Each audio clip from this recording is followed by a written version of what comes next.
ನಮಸ್ಕಾರ ವೇದವ್ಯಾಸ ಕಾಮತ್ರೆ.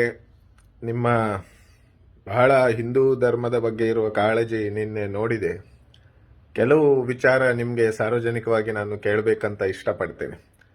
ಮೊದಲನೇದಾಗಿ ನೀವು ನಿನ್ನೆ ಅಲ್ಲಿ ಗೇಟಿನ ಹೊರಗೆ ಅಲ್ಲನಿಗೆ ಮಾತಾಡಿದ್ರೆ ಸಿದ್ದರಾಮಯ್ಯ ಅದು ಇದು ತಿಲಕ ಹಚ್ಚಲಿಕ್ಕೆ ನೀವು ಬಿಡುದಿಲ್ಲ, ಬಳೆ ಹಾಕ್ಲಿಕ್ಕೆ ಬಿಡುದಿಲ್ಲ, ನಮ್ಮ ದೇವರಿಗೆ ಅವಮಾನ ಮಾಡಿದ್ರೆ ನಾವು ಬಿಡ್ತೇವಾ ಅಂತೆಲ್ಲ ಹೇಳಿದ್ರಿ.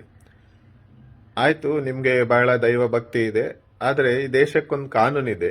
ಯಾರಾದ್ರೂ ಅವಮಾನ ಮಾಡಿದ್ರೆ ಅಥವಾ ಯಾವುದೇ ಶಾಲೆಯವರು ಯಾವುದೇ ರೀತಿಯ ಧಾರ್ಮಿಕವಾದಂತ ಯಾವುದೇ ಒಂದು ಅವಹೇಳನ ಮಾಡಿದ್ದಿದ್ರೆ ದಯವಿಟ್ಟು ದೂರು ಕೊಡಿ. ಸರ್ಕಾರ ಅದ್ರ ಬಗ್ಗೆ ಏನಾದರೂ ಕ್ರಮ ಕೈಗೊಳ್ಳದಿದ್ರೆ ನೀವು ಮತ್ತೆ ಪ್ರತಿಭಟನೆಗಳನ್ನೆಲ್ಲ ಮಾಡಿ. ನೀವು ಮಂಗಳೂರಿನಲ್ಲಿ ಏನೂ ಅಭಿವೃದ್ಧಿ ಕಾರ್ಯಕ್ರಮ ಮಾಡಲಿಲ್ಲ, ಚುನಾವಣೆ ಹತ್ರ ಬರ್ತಾ ಇದೆ, ವೋಟ್ ಬೇಕು, ಹಾಗಾಗಿ ರಾಮನ ಹೆಸರನ್ನ ಉಪಯೋಗಿಸಿ ಆ ವಿದ್ಯಾರ್ಥಿಗಳ ತಲೆಯಲ್ಲಿ ಕೂಡ ನೀವು ಒಂದು ಧಾರ್ಮಿಕ ಉನ್ಮಾದವನ್ನ ಸೃಷ್ಟಿ ಮಾಡಬೇಡಿ. ನಿಮಗೆ ಗೊತ್ತಿದೆ, ಅವಿಭಜಿತ ದಕ್ಷಿಣ ಕನ್ನಡದಲ್ಲಿ ಎಷ್ಟು, ನಾನು ಯಾವುದೇ ಜಾತಿ ಧರ್ಮದ ಬಗ್ಗೆ ಮಾತಾಡುವುದಿಲ್ಲ, ಆದರೂ ಕೂಡ ನಮ್ಮ ಕ್ರಿಶ್ಚಿಯನ್ ಧರ್ಮದವರ ಒಂದು ಸೈಂಟ್ ಅಲೋಷಿಯಸ್ ಇರ್ಬೋದು, ನಾನು ಕೂಡ ಅಲ್ಲಿ ಒಂದು ಕೋಚಿಂಗಿಗೆ ಬಂದಿದ್ದೆ 30 ವರ್ಷದ ಹಿಂದೆ.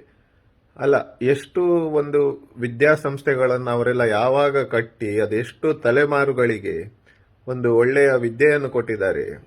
ಯಾವುದಾದ್ರೂ ಒಂದು ಧರ್ಮದ ನಾಶ ಆಗಿದೆ ಅದರಲ್ಲಿ? ಇಷ್ಟಷ್ಟು ಜನ ಹಿಂದೂ ಧರ್ಮದ ಸಂಪ್ರದಾಯವಾದಿಗಳು ಆ ಕ್ಯಾಥೋಲಿಕ್ ಇನ್ಸ್ಟಿಟ್ಯೂಟ್ನಲ್ಲಿ ಕಲ್ತರೂ ಕೂಡ ಯಾವ ಸಂಪ್ರದಾಯವನ್ನು ಕೂಡ ಅವರು ಕೈ ಬಿಡದೆ ಇವತ್ತಿಗೂ ಕೂಡ ಎಲ್ಲ ಧಾರ್ಮಿಕ ಆಚರಣೆಗಳನ್ನ ಮಾಡುವಂತ ಬೇಕಾದಷ್ಟು ನಿಮ್ಗೆ 100 ಮಹಿಳೆಯರನ್ನ ಮಕ್ಕಳನ್ನ ನಾನು ತೋರಿಸಬಲ್ಲೆ.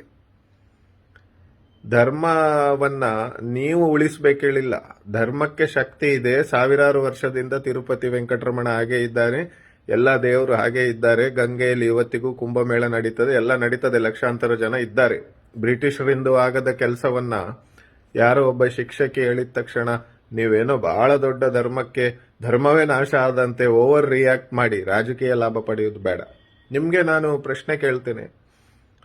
ವಿನಾಯಕ ಬಾಳಿಗ ಪಾಪ ಬಹಳ ಧಾರ್ಮಿಕ ವ್ಯಕ್ತಿಯಾಗಿದ್ರು ಅವರು.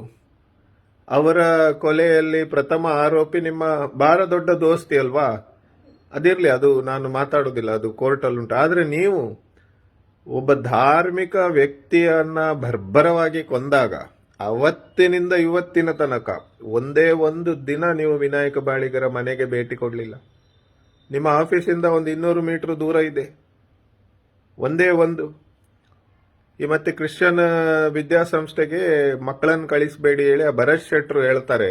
ನಿಮ್ಮ ಕೆನರಾ ಕಾಲೇಜ್ನಲ್ಲಿ ಆಗಲಿ ಬೇರೆ ಕಾಲೇಜ್ಗಳಲ್ಲಿ ಮತ್ತೆ ನೀವು ಕ್ರಿಶ್ಚಿಯನ್ ವಿದ್ಯಾಸಂಸ್ಥೆಗಳಲ್ಲಿ ನೀವು ತುಲನೆ ಮಾಡಿ. ನನ್ನ ಹತ್ರ ಬಹಳ ಸಮಯ ಇಲ್ಲ, ವಿಡಿಯೋ ತುಂಬಾ ಉದ್ದ ಮಾತಾಡಿದ್ರೆ ಯಾರು ನೋಡುದಿಲ್ಲ.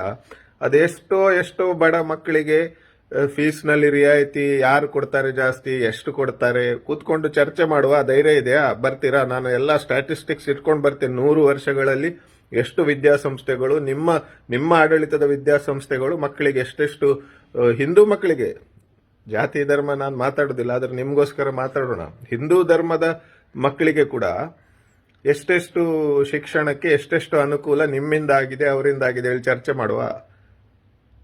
ಅವರ ಕೊಡುಗೆ ಏನು? ನೀವು ನಿಮ್ಮ ರಾಜಕೀಯ ತೆವಲಿಗೆ ಆ ವಿದ್ಯಾರ್ಥಿಗಳಿಂದ ಕೂಡ ರಸ್ತೆಯಲ್ಲಿ ಕೇಕೆ ಹಾಕಿ ನೀವು ಕುಣಿಸ್ತಿರಲ್ಲ. ಅವರು ಧಾರ್ಮಿಕ ಉನ್ಮಾದ ಜಾಸ್ತಿ ಆದಿ ಶಿಕ್ಷಣದಿಂದ ಕೈ ಬಿಟ್ಟು ನೀವು ಬಜರಂಗ ದಳ ಅದು ಇದೆಲ್ಲ ಸೇರಿ ನೀವು ಖುಷಿ ಪಡ್ತೀರಾ. ನಿಮ್ಮ ಸ್ವಂತ ಮಕ್ಕಳನ್ನ ನೀವು ಯಾವತ್ತೂ ಕೂಡ ಶಿಕ್ಷಣ ಆದ ಕೂಡ ಬೆಂಗಳೂರು ಅಮೆರಿಕಕ್ಕೂ ಕಲಿಸ್ತೀರಿ. ನಿಮ್ಮ ಎಷ್ಟು ಬಜರಂಗ ದಳದ ಬಿಜೆಪಿಯ ಲೀಡರ್ಸ್ಗಳ ಮಕ್ಕಳು ಎಲ್ಲಿದ್ದಾರೆ ಮತ್ತು ಸಾಮಾನ್ಯವಾಗಿ ಒಂದು ಹಿಂದೂ ಧರ್ಮ ರಕ್ಷಣೆಗೆ ಹೊರಟಿರುವಂತಹ ವ್ಯಕ್ತಿಗಳ ಮಕ್ಕಳು ಎಲ್ಲಿದ್ದಾರೆ ಹೇಳಿ ನಾವು ಚರ್ಚೆ ಮಾಡೋಣವಾ? ನೀವು ಏನಾದರೂ ಮಂಗಳೂರಲ್ಲಿ ಅಭಿವೃದ್ಧಿ ಕೆಲಸ ಮಾಡಿದ್ದಿದ್ರೆ ಅದನ್ನ ಇಟ್ಕೊಂಡು ಮಾತಾಡುವ. ನಾನು ನನ್ನ ಯಾವ ಸಂದರ್ಭದಲ್ಲಿ ಕೂಡ ನಿಮ್ಮ ಜೊತೆ ಚರ್ಚೆಗೆ ಸಿದ್ಧ ಇದ್ದೇನೆ. ಕೂತ್ಕೊಂಡು ಮಾತಾಡುವ. ಧರ್ಮಕ್ಕೆ ನಿಮ್ಮ ಕೊಡುಗೆ ಏನು, ಯಾರ ಕೊಡುಗೆ ಏನು ಅಂತ.